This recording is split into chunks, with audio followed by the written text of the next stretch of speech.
we're at, for good or for ill, we're at a pivot point, at a nexus and shift point from an order of magnitude in the global economic realm into another order of magnitude, whatever that looks like. And everyone and their uncle thinks that you are the hallmark of really disclosure, of truth and disclosure as it relates to the global financial system. You began it before anyone else. And The Creature from Jekyll Island still stands as being the seminal tome that arrested our notions of reality as it relates to the global financial system. The architects, the engineers, the agendas, and the deeply nefarious and egregious nature of it, that meeting that took place. So if you don't mind, I'd like to just read off my notes to set the conversation. And then I've got a dozen questions I'd like to run into, and Scott's going to be flanking with follow-through questions. Would that be okay as a Oh, that format? would be more than okay because it means I don't have to think. I just have to sort of coast along and hope that I know the answers to those questions. So let's see how that runs. Very good. Thank you. Okay, so in beginning, Ed, it is obviously a very rare privilege to sit with you, not only as the author of The Creature from Jekyll Island, but as one of the very few individuals who, decades ahead of the curve, identified and articulated the architecture of modern financial power. And just to set the stage there, in 1910, under conditions of extraordinary secrecy, a small group of banking and political elites convened at Jekyll Island off the coast of Georgia.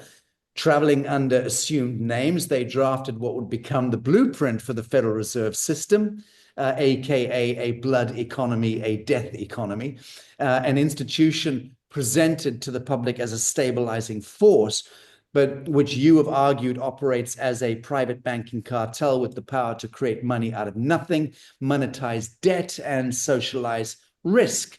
So your work exposed not just a mechanism, but a pattern, the consolidation of financial control, the coupling of central banking with war financing, and the quiet transfer of sovereignty from nations to financial institutions. Now, more than a century later, we appear to be standing at an inflection point where that system is both more powerful than ever and yet increasingly visible, questioned, and perhaps destabilizing under its own weight. So today, I'd like to explore not only the origins of that system, but its trajectory, its consequences, and whether we're now witnessing the early stages of a fundamental shift away from it. And Scott McKay is going to be joining me in sending some probing questions in your direction. But original insight, Ed, when you first began researching what became The Creature from Jekyll Island, what was the single most shocking realization for you, not just about the Federal Reserve itself, but about the nature of power behind it? First of all, I'd like to say you did an amazing summary, introduction to this topic. You compressed just about all the important features I could think of in that introduction. Congratulations. I don't think I could have done that. I have a tendency to get long-winded and say, oh, by the way, I remember this and so forth. It takes forever to get to any points. So that was a brilliant introduction. Yes, yeah, I see there's much to talk about in terms of how things are going to change. It's not so much that we need to look backward anymore because we pretty well know that story. Even the general gum-chewing public, if I dare use that phrase, is somewhat aware that there was a lot of skullduggery and dishonesty and deception going on. Well, that's not new. I mean, that's been going on since somebody invented the word government, and so that's not new. And I think just the average guy on the street understands that the bankers somehow always come out on top and the taxpayer always comes out on the bottom. And they're beginning to think that I wonder if this is a coincidence, and they figured it out. So now your question leads to the future. And then you ask a very tough one, which is what got me moving in this direction? What was the first aha moment or oh my God moment or whatever you want to call it? I don't remember because it was one of those things that just sort of eases up. It's like, you drop uh, a washcloth in the basin of water and it starts to get soggy and gradually you watch the water creep up around the washcloth until finally the whole thing is covered with water. It takes a little time and I usually run little bets against myself saying, well, let's see, I think it's that corner of the washcloth that's going to be sticking up the last bit before it gets taken over. I kind of look at world events that way, like who's going to be the last survivor? Well, isn't that? Oh, I missed the bet again. All right, all of that aside, um, the probably the most interesting thing that got me focused on the subject of the Federal Reserve is the secrecy that you already mentioned that was surrounding the formational meeting on Jekyll Island back in 1910. It was astounding what I really discovered, and it was hidden in plain sight. It was not difficult at all to discover uh, authentic documents demonstrating, proving, in fact, documents from the perpetrators themselves talking about what they were doing, why they were doing, and how important it was to keep the public from understanding what was going on. So when you find the devil describing himself, and it's all written down, and you have a copy of it, you don't need to go much further than that. So when I discovered the secrecy that surrounded that meeting, at first it just seemed like a dramatic play that you might go to, a high school play, you know. Everything was exaggerated and just so that you can understand the plot. And but then I realized no, there were some sinister elements to it. And so okay, the secret is to answer to your first question is when I discovered how to what great lengths these people went to conceal what they were doing. You don't have to be a genius to figure out that when there are secrets, there's usually something to hide. And I was curious of what are they hiding? It seemed on the surface they were just trying to create a more efficient banking system, even though it was obvious that they were designing it in such a way that it would be more lucrative to them than to anybody else. Well, that's not too shocking. That's more or less expected. But there was something deeper than that. And I of course, I started off at ground zero of no knowledge about banking or money or financial history at all. And it was a terrible handicap, Sacha, because, well, ignorance is bliss, I suppose, but it always ends in disaster. And the little side note there, I spent 7 years putting all this thing together, and twice along the road, I decided it was too much for me. I'm just a kid from Detroit, and I was an actor, a little child actor. You can think of anything more obnoxious than that, and uh, and now I'm supposed to be uh, talking with these high level bankers and international financiers and I'm supposed to know about what's going on in the world. This is not for me. And so I quit twice. But what I had already learned at those stages was gnawing at me. I thought, this is too big a story. It's too important. There are deeper elements that I was discovering. So I went back to it, to make a long story short, and I'm glad I did. But I was convinced that when the final product was completed, and I went on the road on a book tour, and that was sort of harrowing because I figured I'm a fraud. The world is going to discover that I really don't know what I'm talking about. And when I get on stage or on the radio or on a television interview, somebody's going to come along from the university level and blow me apart in front of the whole world. And I was waiting for that very gruesome death when I I was in the East Coast in some little town I've even forgotten. And I had given a speech the night before about the creature from Jekyll Island. And I was invited to go on a radio interview. uh, the next morning to talk about it. I thought, oh, this is great. I get to talk about my book. And so I went there. I think it was a 10 o'clock appointment. And I walked into the studio, was ushered into the little cubbyhole thing where the moderator is surrounded by microphones and meters. And there were a couple of chairs and a couple of microphones. And I found that there was another guy in the studio waiting for me. So I was introduced to Professor, whatever his name was, Professor Bubla from the local college. And he was a professor of money and banking. And oh, by the way, Mr. Griffin, you won't mind sharing this interview with the professor, would you? I thought, of course not. I thought, well, Hail Mary, full of grace, this is the end of my life. Was, I was going to be slaughtered in public. So I'm telling you the story because I want you to get a flavor of really how I still feel about this topic. Um, so the moderator said, "Well, Mr. Griffin, why don't you take about 3 minutes and just summarize what your proposition was?" I said, "Okay." So I sort of went through the main points of the book. What were the six or six or seven really important reasons that the Federal Reserve System was a very bad thing? And when I was all done, the moderator turned to the professor and he said, "Well, Professor, what is your response to that?" And there was a long silence, and he sort of looked into space, and I was shivering, waiting for his opening salvo. And he said, "Well, what he says is true, but we're living well, aren't we?" That was his response. Right. And in a moment, I knew, my God, I'm Wow. free. I made Wow. it. I made Wow. it. So, Amazing. and that is really the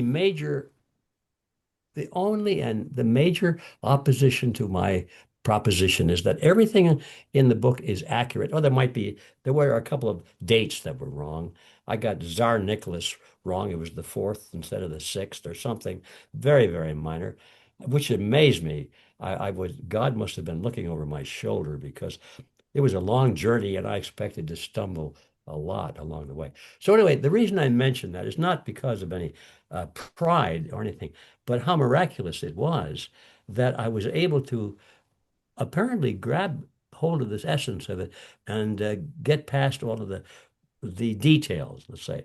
And I say that because even now, there are many people who understand the Federal Reserve System much better than I do because they work inside it every day and they know how the cogs and the wheels turn. I know what the cogs and the wheels do and what they're supposed to do and what the output is, what the input is, but I don't know how they mesh.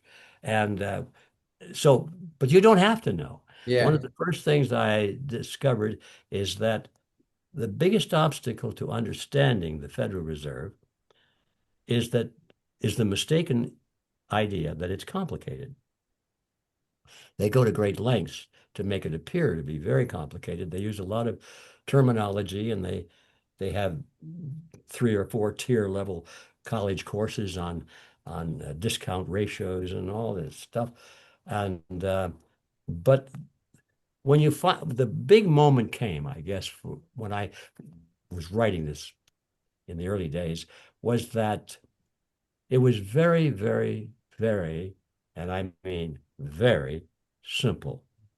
And the simplicity of it is this: it's a scam from start to end. Once you clear that idea out of your mind that it's some kind of a very complicated machine that's designed to do something of value and of benefit to society, and it's got all these moving parts, and yet some of them are malfunctioning, but people are trying hard to make it work, which is the image, of course, that's projected. Once you get that cleared out of your mind and say, no, it's not that at all. It's a scam. You can summarize the Federal Reserve System in 3 words. It's a scam. Well, from that point forward, it became a little bit easier. So now back to the track of your question. Though that was a very important discovery on my part, is that I was trying to make something out of it, and I run into a lot of bankers over the years, and their message to me, the friendly ones, there were some that were very unfriendly to me, But there were a lot of amazingly more friendly bankers that I've run into than unfriendly. And by bankers, I'm talking local level. I'm not talking the high level. And a lot of them are quite frank about it. Say, I never understood how this system worked, and they're working in the banking system. And but they say to me that you're lucky you didn't know anything about this. We went to school, and therefore we had to unlearn before we could start to learn. So I'm throwing this out as to encourage any listeners that might be out there that if you're trying to make the Federal Reserve System sensible, you're you're never going to make it sensible until you understand that the sense within it was to legally plunder the American people. Right. Once you get that picture, then everything falls into place. Right. I don't know if that answers your question. No, I think it more than wholesomely does. Scott, I mean, a lot of questions raised there. One, I'm not sure that the Romanov dynasty are going to be suing Ed Griffin anytime soon for getting the Tsar Nicholas's moniker wrong from the fourth to the sixth. So that notwithstanding, that book, The Creature from Jekyll Island, has withstood the test of time, the scrutiny of every academic and every historian, and it stands up as what it is: sentinel at its genesis and sentinel today. So yeah, Scott, any question you have for Ed?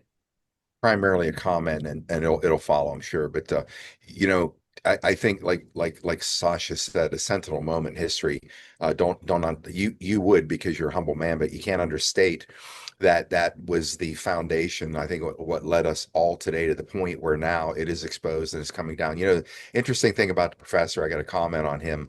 Of course, he's going to say that. Why? Because he just spent all of his time teaching students for how long, many years, a system that's fraudulent. And what's he going to say? Because he wasn't responding to you. He was responding to the students who are going to see this interview possibly and have to Yeah. explain to them, what do they say when they come and say, this is all bullshit? And Mhm. he would come back with that response. But, the reality of it all is now that where you've seen all of this come, obviously, you couldn't have imagined that leading to where we are today. And so my question is, as you see the structure of this, and by the way, they say genius is taken to complex, making it simple. Idiocy is taken to simple, making it complex. That was the way they got to the cover they needed to make it sound so complex that people wouldn't just look at how simple it was. When you saw how simple this was, and you were going to go on a book, you write the book, and then you're going on tour, did you ever have any reservations, second guessing, thinking, this just can't be. It's so simple. It's so in the open. How can I possibly, could I be totally wrong about this thing? Was there a moment over the years when people were sort of acquiescing to the message in his book? Was there at any point in time that you're even deep into it thinking, man, this is surreal. This book is going everywhere. I must have missed something. Or did it become clearer to you as other people could start to see this information you shared? Well, precisely. Yeah, that's the reason I had at least two dark nights when I decided to give up the whole project. I said, I'm not, no, this, I've missed something. You're quite right. It's so complex. I was still in that mode that surely all of these professors and all of these high-ranking people and bankers, it's a huge industry. Surely people in the banking industry would recognize the fraudulence of it all, even though they weren't in charge. They would recognize it, right? Wrong, because they bought into it. And it's kind of like I wrote a book on cancer, the same thing. Once you go to medical school and they teach you what cancer is, regardless of the fact that it's perhaps wrong, you learned it and your whole profession depends on it. The same thing with banking. You don't survive in the banking world if you say, wait a minute, this banking system is fraudulent. You don't get very high on the ladder. So that I think that paralysis of rational and objective thought, self-analysis disappears when your whole livelihood depends on it disappearing. Then and it's a natural trait. I'm not necessarily complaining or condemning these people because I put myself in their position. Think, boy, that would be tough if I just spent 14 years learning something, and now I got a nice job and I'm helping people. And but wait a minute, maybe I'm not helping people. What do I do about it? I go back and try a new career? No. So anyway, I hear what you're saying, and yeah, I reached the dark night twice, and I said I can't do this. I'm sure I've made too many mistakes, and people are going to drag me into debates on this thing where I will expose my ignorance, and we all have ignorance, even on topics we think we know a lot about.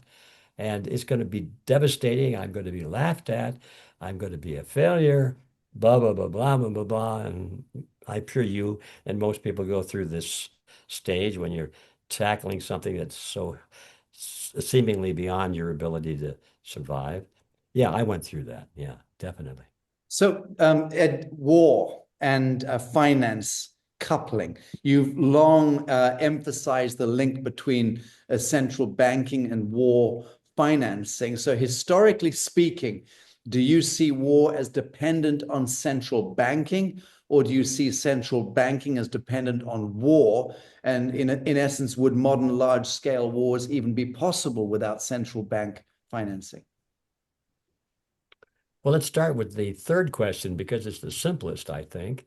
Uh, the modern warfare that we now see, with all the technology and all of the channels of communication that have to be controlled, a lot of choke points and so forth, would be impossible without an endless uh, faucet, a flow of funding for these things.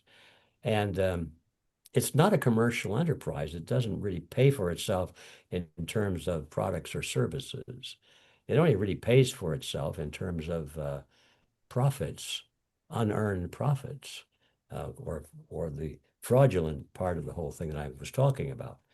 So yeah, the wars as we know them today, with all the technology, the the endless spending of money for a new weapon system, or a support system to a weapon system, or a propaganda campaign that explains away something. Those things could never be funded without central banking, Right. because, as you said accurately in the introduction, that the money is created out of nothing.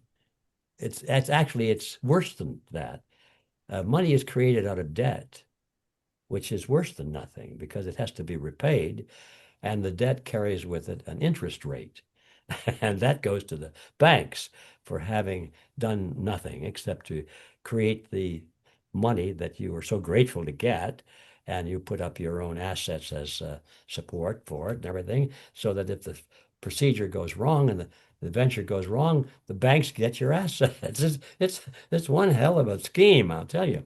Yeah. And once you see it, it makes your eyes spin. How come the public never challenges this? And we're back to that topic. So, yeah, I agree that in the first two questions, does central banking depend on wars, or do wars depend on central banking? I think it's even both ways. I think they're joined at the hip.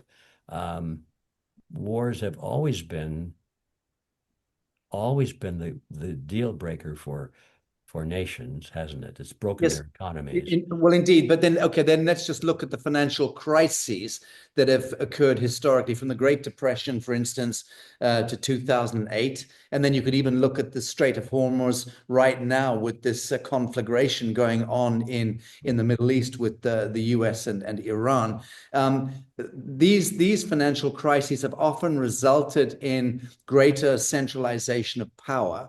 So do you see them as systemic inevitabilities, or as events that are largely engineered, or is it that they're opportunistically leveraged? I guess is really the question. What is your take on the historical financial crises that we can reflect on? Well, I'm going to blurt something out which just floods to my mind. It may not be what I would want to sign off on after I thought about it for a week, but I think it's all interconnected. I don't think it's separate components at all. I think they're all part of the same process. However, there's one element that I think we have to acknowledge that's different. You know, the old saying that there's nothing new under the sun. I used to believe that, but I don't anymore. There are things new under the sun. And the most obvious one is technology. The ancients never had to deal with, we never had the option of using the technology that we now have. Technology in terms of, we could see over the centuries, over the long period, that the development of weaponry was, I'm not going to say the most important thing, but it was certainly one of the most important things as to who gets to rule. If you had guns and your opponent said, no, we're going to stick with swords, you win. And and so that process still goes on, which is why all of the nations, including the United States in particular, is willing to bankrupt every single human being in the country in order to be the weapons supremacist, so that nobody dares touch them. And it doesn't make any difference to what it costs or anything like that. And but in the overview on that issue, true that it may be that way, as I just said it, still, nevertheless, the most powerful weapons are psychological weapons. Like even the atomic bomb, in my view, is a psychological weapon. It's not, it's not that you can blow up somebody's cities, bing, bing, bing. It's the fact that you can blow up somebody's cities, bing, bing, bing, and the fear and the respect that generates on the part of your opponents. That's the real value of the atomic bomb, not the destruction, but the fear of the destruction. So, and most war weapons, I think, have that element to them. But the more technology advances and the more dramatic the results and the control mechanisms that spring from those weapons, such as AI, I consider to be a weapon, by the way. Yes. Uh, that's an extremely, unbelievably powerful weapon. And however, in that case, I'm realizing I'm contradicting myself, because in that case, they definitely are using it a weapon. They're not just threatening to use it, they are using it. So there are a lot of elements that I'd have to think about to answer your question. But I think I look at it as just a milieu of many different elements that the chieftains have access to. And their real objective is to, okay, here's another one of those things that's different, new under the sun. Up until fairly recently, nations were competitive, governments were competitive. And since at least World War II and largely World War I, there was a movement going on to end that cycle. And the strategy for doing that was not to conquer from outside with invading armies, but to conquer from inside with subversion. Yes. When the enemy turns out to be your neighbor instead of your foreign friend. And that has been developing sort of unseen by most people since at least World War I. And it's in full bloom now. And it was certainly visible during the COVID fiasco, when we were told that there was a global pandemic of this horrible new virus called COVID. And I guess if your listeners will put their mind back to the time when all that news was coming out for the first time, in the first days, the first week, the first days, there's a pandemic.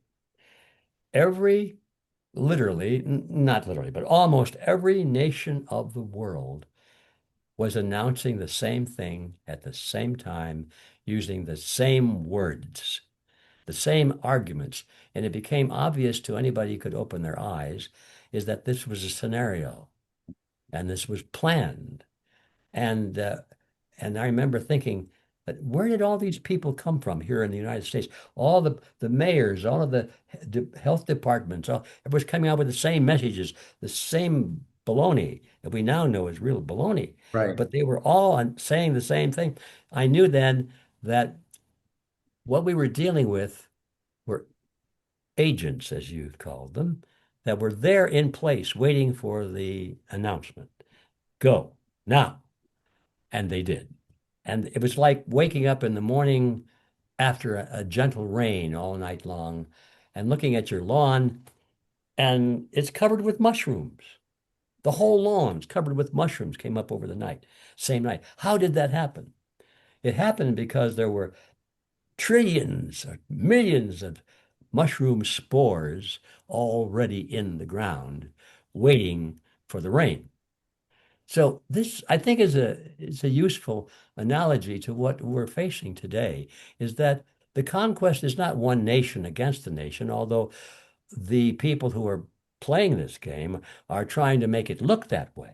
I mean, those Chinese or all those Arabs or those Israelis or whatever. It's all those Americans. Oh my, they're still playing that nationalistic card.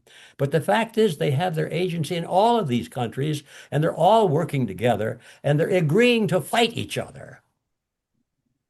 That's the thing that's so hard for people to understand, is that they agree to be apparent enemies so that the net result is that the whole world is in fear and confusion, and the new world order, as they like to call it, is being assembled around them. The spores are being planted in the ground as we speak, and the day will come when they'll say, "Now, go."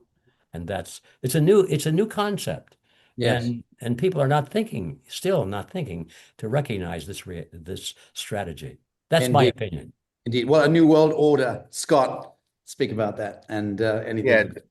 yeah, you shouldn't have brought that up and turned me loose. I'm going to keep this very brief. Oh, are you Obviously, wild on this topic? yeah, well, yeah, anything that has to do with their criminal cartel, putting a boot heel in the back of the necks of the people while they're face down in the dirt, absolutely. Yeah, And yeah. that's really what they built. Uh, we've looked at and look a lot of different aspects of this new system coming up in this quantum field, this quantum technology that is going to insulate or isolate, I should say, these kind of characteristics and keep them at bay, primarily because there's let's just say there are control mechanisms where they cannot do this again. Uh, do you think the idea of governments providing money in the future, and this again is part of whatever people want to call it, Nasara law that's been passed but never implemented, which comes from the Land or the Farm Claims Act back in the 70s or 80s.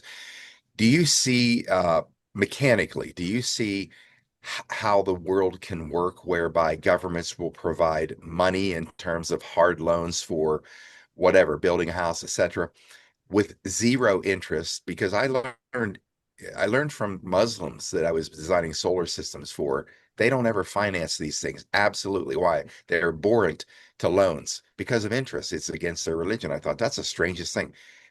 Interest is against your religion. I'm kind of thinking that's the stupidest thing I ever heard. What they're against is it doesn't align with natural law. So Mm. therefore, when you loan money to somebody, you get the money back, and that's just the way it should be.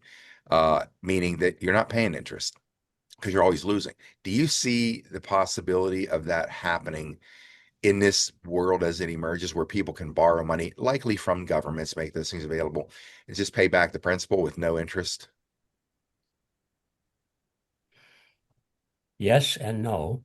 The yes part is that why not? It seems logical that, in fact, it's done a lot right now. You want to borrow some money, you have a friend, you borrow it at no interest. Your family will maybe advance some money at no interest. Uh, GoFundMe programs, for example, are funding projects right now. And people are very open-hearted when they see a worthy project that needs money, and maybe the underdog is prevented from doing something. Yeah, I think it's theoretically quite possible. But the reason I say no is because you added a word to the equation. You said government. If government has anything to do with it, it will not work. because governments are, by their very nature, unreliable. George Washington said it pretty well. It was attributed to him anyway, when he said, government is not reason, it is not logic, it is force. Unlike it is force. Like fire, it is a dangerous servant and a fearful master. In fact, I named my first book was called The Fearful Master because of that. The minute you get governments involved in anything, regardless of all the highfalutin language and all the sincerity and all the apparent goodwill that they talk about, no, here's a piece of philosophy coming down. Stand by. Incoming, incoming opinion.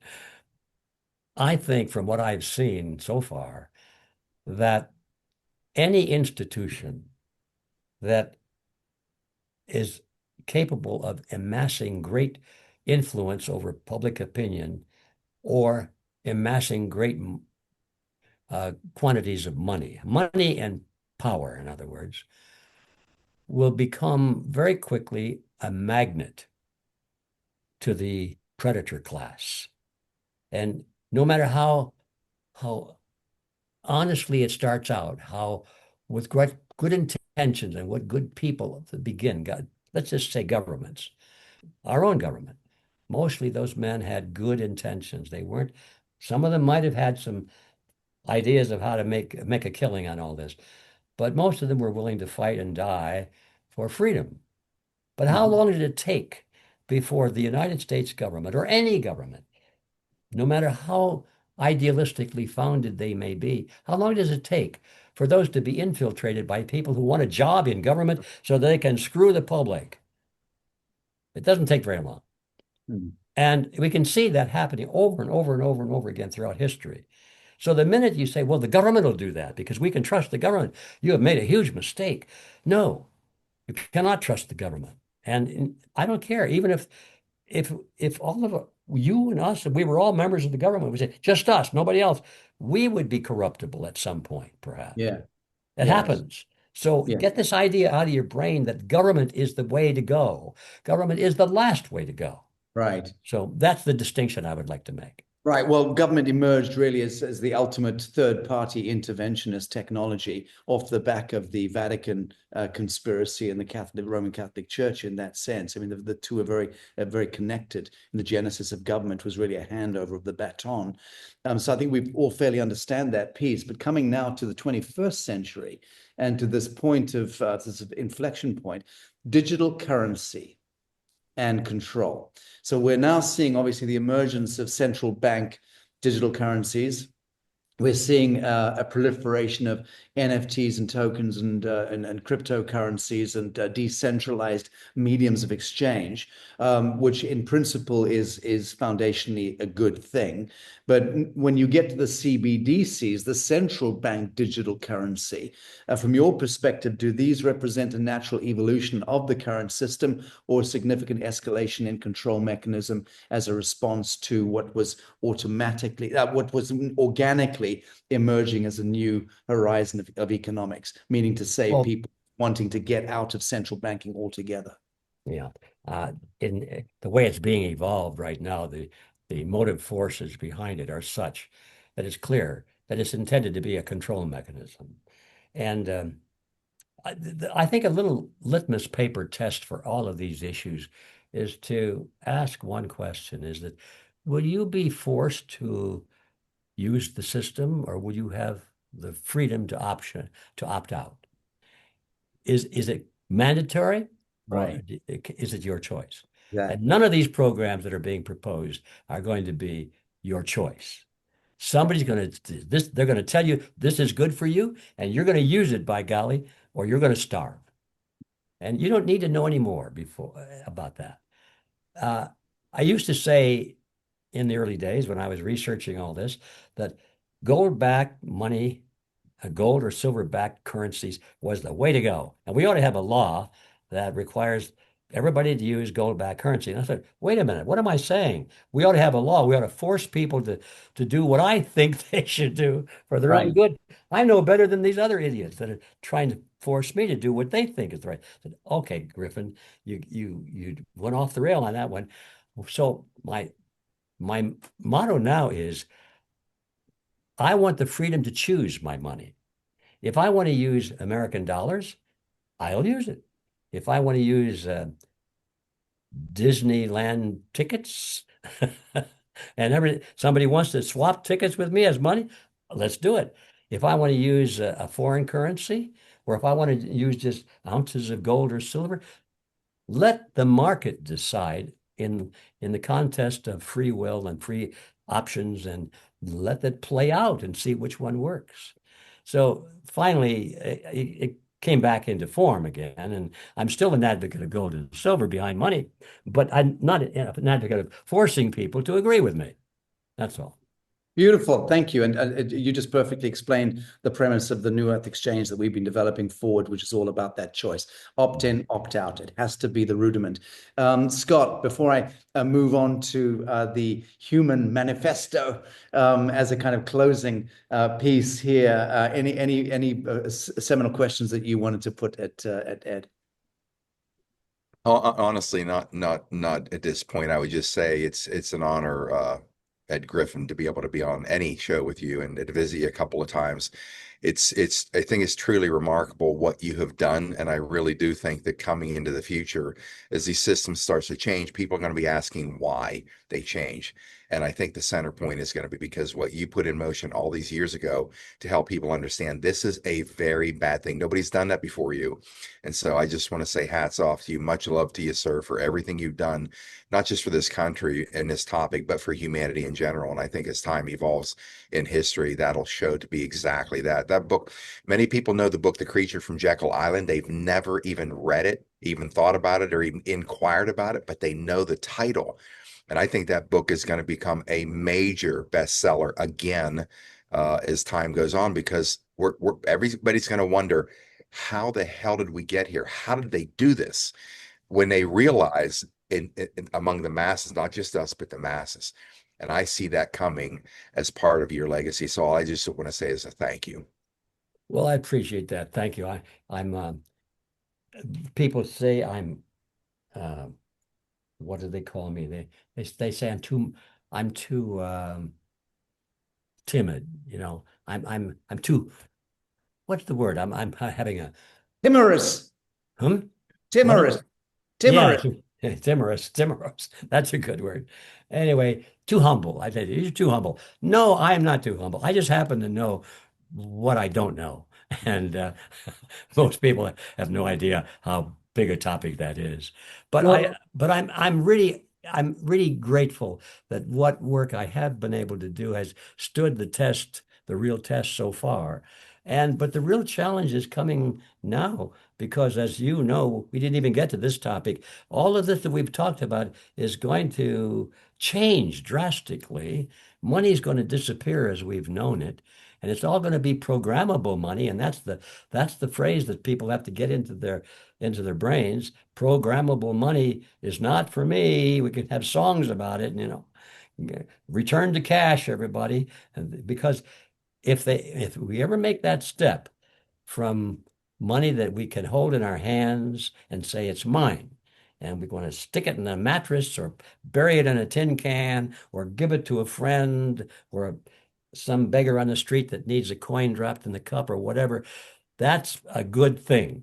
But when it's all programmable and somebody that you don't even know who it is can say, I don't like what he said. I didn't like that book. I didn't like that interview that he just did. And so click, he's sitting on the cement on the curb with his tin cup, but nobody's got any coins to put in it because there are no coins. right. This is the coming thing if we don't wake up real fast. Yes, it is. It is. And you know, Scott, just reflecting on your accolade there to Ed, maybe it's not that he's such a brilliant writer of incredible books, but just that he has this gift to come up with the greatest titles ever conceived for because Yeah, let's face absolutely. it. No, I'm joking, of course. But the point being, Creature from Jekyll Island, what a title of a book. My God, who doesn't want to know what that Truly. read it?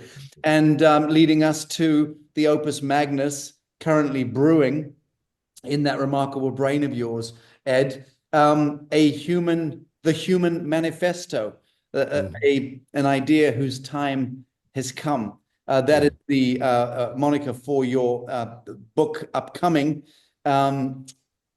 suggesting a shift beyond critique into prescription. What is the central thesis of the Human Manifesto, and what does it propose as the next step for humanity in reclaiming sovereignty? Boy, thank you for that question. That's a good one. It opens up the whole future. Let me just take a moment, make sure I don't mess this one up. My 60 years or so of experience in the trenches, if we want to call them that, that's an insult to a real soldier, of course, but 60 years in the battle, I've observed that our enemies, yeah, our foreign enemies, it always has been up until now, as we were discussing a moment ago. But anyway, most of the people that are doing things politically that we don't like because it seems to be taking away our liberties, have a belief system, and they can identify it by name. They can say, well, I'm a Marxist, or I'm a communist, or I'm a fascist, I'm a socialist, I'm a whatever. And there's a whole laundry list of things that you can be. And most of those ideologies, let's call them that, have treatises and books, and they say, well, you want to learn more about this? And they can hand you a copy of Mein Kampf and see what Adolf Hitler was talking about, you know? And I became aware over a period of time that all of these people have got these treatises that they could explain what they believe in and why and so forth. And you find the college students reading these books, and then all of a sudden they're waving the flag, you know? I thought, what's our book? What's our manifesto for freedom? Well, we don't have one, never had one. And among my associates, when I asked the question, well, what do you believe in? They have a terrible time answering that question. They say, well, I believe in the Constitution, for example. I say, okay, well, I do too, but why do you believe in the Constitution? What is there about the Constitution that you believe in? Uh, well, maybe freedom of speech, you know, or peaceful assembly or something. They go to the Bill of Rights. I said, well, that's pretty good. But what do you do about it when an attorney comes along and says, well, you have a right to do something so long as you don't injure your neighbor? Is that, go back to Animal Farm when the animals went to the back of the barn and they said, all animals are equal. And then the additional comment was made months later, but some are more equal than others. You can take almost any statement of virtue and add a word or two to it and change its meaning completely. And if you don't understand the meaning behind those words, you're lost in a debate. And so I said, what about that? And so that's the background. So I decided, wouldn't it be cool if somebody would write a manifesto of what we believe in? And in the process of trying to answer that question myself, I found out that, well, I'm not so sure I can answer that question. And so how much time do we have left? I don't want to drag this too far. No. Please crack right on. We're grateful for everything we get. This to me is essential. This is really essential information. If you want to know how my mind works and my heart ticks, this will explain it more than anything. In the 60s, I was concerned, like a lot of people, with the rise of communism. Communism had taken China, had taken Cuba. I mean, it was on the advance around the world. And there were communists marching in our streets, communists teaching in our classrooms. What? Communism, what is this thing? I was concerned about communism, and there was a great anti-communist movement underway. Well, I joined into it. I thought I got to be part of this movement, but I was curious as to why, especially the students, were buying into communism when every place you looked where communism had come to power, it was horrible. Mass murders. I mean, the economy collapsed. There was brutality everywhere. Anyway, how could they not see the reality versus the promise? I thought, well, what's the promise? So I decided to go down to the communist bookstore down on Larchmont Street in Los Angeles. It was called the People's Bookshop, of course. And went in there. I'm working for a corporation at this time, working for an insurance company as sort of an underwriter for group insurance policies for companies of 50 employees and above. And so I walked into the communist bookstore in my shiny suit, my sideburns, my narrow tie, everything. And they're looking at me like, where did this idiot come from? And anyway, so I told him, yeah, I said, this is a communist bookstore, right? Yes.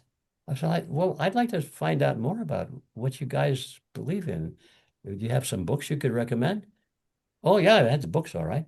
So they started showing me all the books they had there. And it didn't take long before they, put the Communist Manifesto in my hands and Das Kapital and loaded me up. I found a whole bunch of books written by Vladimir Ilyich Lenin. And I loaded up on these books. I had a lot of them. And I came back and kept buying books.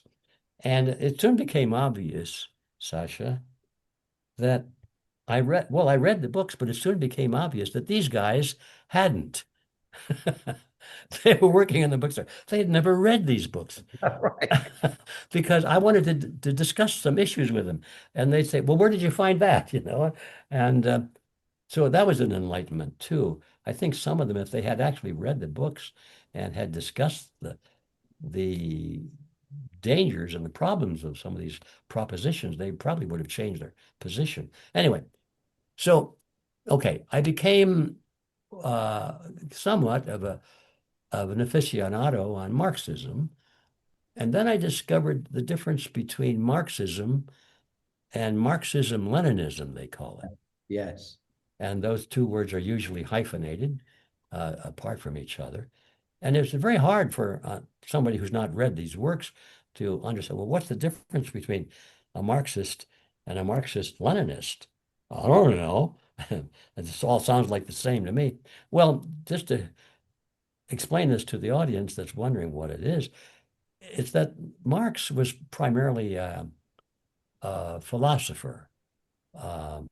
He talked about ideas, and from each according to his ability, to each according to his need, and so forth.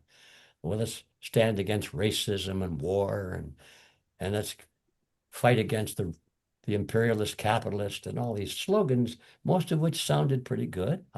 Some of them I thought, yeah, that sounds good. Sign me up, But I didn't sign up because I wanted to know how they were going to do these things. So anyway, I found out that then I started to read Lenin. And the minute you pick up Lenin and his collected works, everything changes. You don't see an awful lot. You don't see hardly any philosophy. It's all about how to come to power. Yes. Yes. All about that. And his basic message, he's almost all of his stuff, many volumes, boil down to pretty much the same thing, which is this. This is my paraphrase. Comrades, if we go into a country that we want to take over from the inside, do we go in and tell everybody we are communists and we're going to take over the country and change their social system, their culture, their legal system? No, they will run us out. We tell them we are anti-communists. We want nationalism. We want to preserve their traditions. We tell them that. And they will love us. There's a Jesuitical trope if ever there was one. Yes. Yeah, exactly. I didn't know that part of it, by the way. And so they will love us. We will become, if we work it right, we can become their leaders. They will make us their leaders. And then when we come to power, we can betray them. And he uses words like that. And he was the guy that said, promises are like pie crusts, made to be broken. He's a very quotable guy. Well, once you read Lenin and realize that he was considered to be the originator of the Communist Party. Now, the Communist Party was not a study group. The Communist Party was a quasi-military organization. Coming to power was the only thing. He said, that's the only thing we are concerned about. We don't care about winning debates or saying the right thing, or we must come to power, because then if when we reveal our true goals, if they oppose us, we can shoot them. Yep. Okay, that is a Marxist Leninist. That's why that other word was put on. Yes. So that was a big awakening to me, and that I haven't changed since that. I'm not falling for all that stuff because I now know what it means, and they know what it means. Not the guys in the bookstore; they didn't understand what it meant. Yes. But the guys that wrote the books did. And okay, so now we come to the next chapter. I thought, wow, this is what communism is all about, and this is why the students fall for it, because the slogans are so good, and they don't really want you to think too much, except that the enemy is bad and they are good, and the slogans prove that. So it's like virtue signaling, And I thought, well, let's see, what's the opposite of communism? I don't want to be supporting communism. I want to oppose communism. So what's the opposite extreme? Well, I went to the university. I knew what the opposite was. It was fascism. They told me that. So if fascism is the opposite of communism, maybe I should be over there. I didn't know what fascism or Nazism was all about either. So I thought, okay. So there were no bookstores for fascists and Nazis, bookstores. So I ordered the books and I got the books. I got Mussolini's treatises. I got Mein Kampf from Adolf Hitler, and I read them also. Now, this is where my life changed, because when I was over there hanging out with the comrades, I started making an outline of all the major points that Marx and Lenin, to some extent, were making in their appeal to the public or to the recruit, and what they really believed in. And I had about a dozen of them, and I understood them, I thought, pretty well. Now I'm reading Mein Kampf. I start to do the same thing. What does he believe in? And blow me down, Sacha, it was the same thing. Every one of them. And that's when I realized that calling fascism the opposite to communism was a lie. But I believed it until I read their books. They're exactly the same. And that also explains historically why some of their leading figures moved back and forth between communism and fascism and performed very, and some of the strongest Nazis were former communists, and some of the former communists were former Nazis. They didn't, the ideology was the same. The only thing they were fighting over is dominance. Who's going to be the top dog and who's going to take the orders? Right. Well, okay, now I come to the final chapter of this. So what was the thing that they all believed in? I found out that there was a name for it, and it's called collectivism. And that is what all of those ideas that I was outlining describe as the features of something called collectivism. And the ideological opposite of that is called individualism. And I wasn't making these words up, because you can find them easily if you go back 100 years or more. You'll find that all of the books that our founding fathers were reading at that time used words like collectivism and individualism. And in early America, those words were common, like ice cream and hot dogs, Everybody knew what collectivism and individualism meant. But there was a war. The collectivists really led the war, and they wanted to come up with more words. And so starting with World War I, basically, those words were systematically removed from the literature. And by the time we get to World War II, and along with that came, by the way, the idea that democracy was a good form of government. Mhm. Democracy is nothing but a form of collectivism, really. Yeah. And that's why the founding fathers said, stay away from democracy. Don't go there, guys. But how many people today know that? I mean, Yeah. even people on, the pro-freedom side are saying, well, we got to preserve our democracy. Oh, and it drives me crazy. I know. Me It, too. Me too. it just Pisses drives me me off. insane. Anyway, to bring this to a conclusion, from that point forward, I've been one of those guys that have said, let's restore the old vocabulary. Let's start talking about collectivism versus individualism. And that's what I put into a little booklet called The Chasm, which is the conflict between collectivism and individualism. And the amazing thing is, once you read that booklet, I found that a lot of young people in particular who thought they were collectivists of one form or another, maybe they thought they were socialists or communists, or some of them even liked the idea of putting a swastika on their shoulder that was dramatic, They didn't know what they were doing, but they read this stuff, they say, oh, I guess I was an individualist all along and didn't know it. Because it's once you understand the true definitions of those two words, any any sane person has got to choose individualism, because all of the things on the other side lead to slavery. Anyway, that's the short version, believe it or not.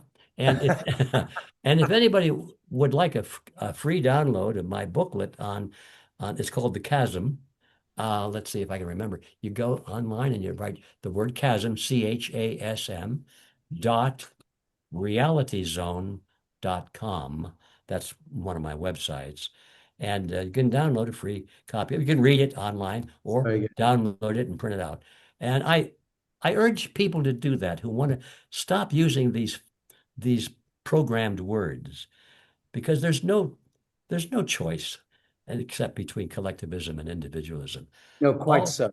Quite so. And I have to say, well, Scott said it best a moment ago, but just to mirror his sentiments, Ed, what your work consistently reveals, always ahead of its time, is that the system we've been subjected to has never been neutral. It's been engineered, debt-based, centrally controlled, ultimately dependent on a perpetual expansion to sustain only itself, which is the point you're making. And now we're seeing the limits of that architecture. So on one side, attempts to reinforce it through digital control systems and tighter financial integration. On the other, the rise of decentralized technologies challenging issuance and trust and intermediaries altogether. But beyond even that, there's a deeper conversation beginning to take shape, and one that moves past both fiat and crypto as we currently understand them. Scott alluded to this a little earlier.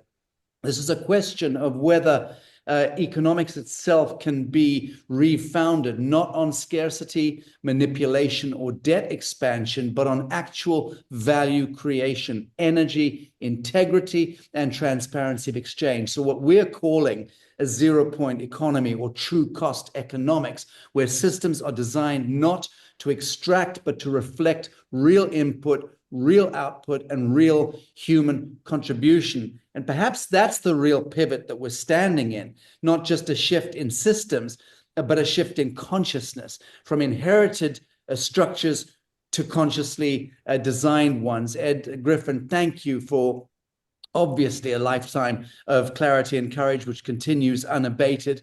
And in closing, Ed, you've spent decades diagnosing the architecture of control. And as we close here, I'd like to ask not just what has been, but what could be if humanity were to take seriously the insights that you've shared over your lifetime. So what, in essence, does the next 20 to 30 years look like to you? that depends on us.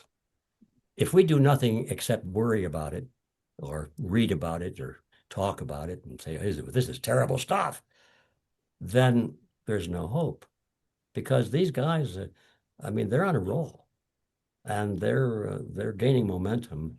Now they have internal problems, of course. I mean, they would probably cut each other's throats if necessary to get to a higher position in the hierarchy. And there's disagreements and so forth, but still they come together against us. And as long as there's any of us, they'll probably stick together. But if they ever succeed in creating this global cesspool that they're trying to build, they'll turn on each other, I think, which doesn't help us any, but hopefully that would disintegrate the system.